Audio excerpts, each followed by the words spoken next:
The air in my garage hung heavy with the scent of oil and gasoline, a comfort that had become a sanctuary. I was covered in grease, a torque wrench in my hand, engine parts spread methodically across my workbench.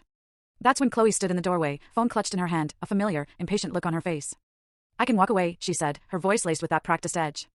"Boys are begging for me." My gaze flickered from the specific bolt I was about to tighten, past her, to the open garage door. "Great," I said, my voice flat, almost dull. "There's the exit." She froze. Absolutely still. It was like I'd just spoken a language she'd never heard, a script ripped right out from under her. The shock on her face was so complete, so utterly disbelieving, that for the first time in what felt like an eternity, I didn't feel that familiar knot of panic twist in my gut. I felt calm. Profoundly, unequivocally calm. I turned back to my engine, a world of precise mechanics, and for the first time, her drama just didn't register. But to truly understand that moment, the weight of those few words, I need to back up. This didn't happen overnight. My name is Alex.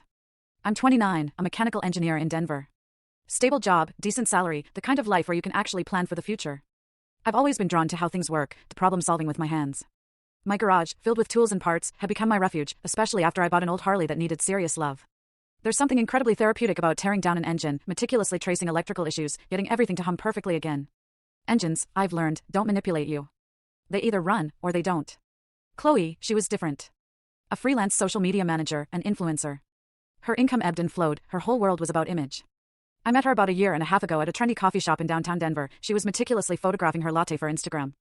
I was drawn to her confidence, the way she seemed to own every room she walked into. For the first few months, it felt easy, light.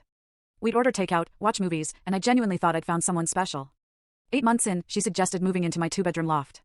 It made sense for her, financially, with the unpredictable nature of freelancing. So, I covered rent, utilities, groceries, streaming services, and what she called work expenses, everything from ring lights to that elaborate camera setup in the corner of our living room. She'd contribute sometimes, but it was always framed as her treating us or buying gifts, never as her actual share of the bills. The real problem started small. We'd be deciding dinner, and if I suggested something she didn't like, her mood would just shift. Arms crossed. That perfected, sullen pose.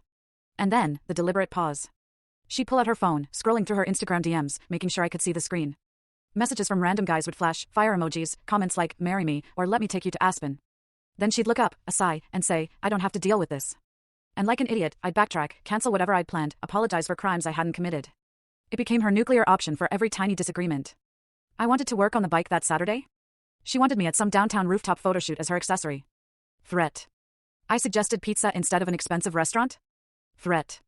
I tentatively asked if we could split the grocery bill that month. Threat. Every single time, she'd weaponize the idea that other men wanted her, don't miss the twist bottom left, full story.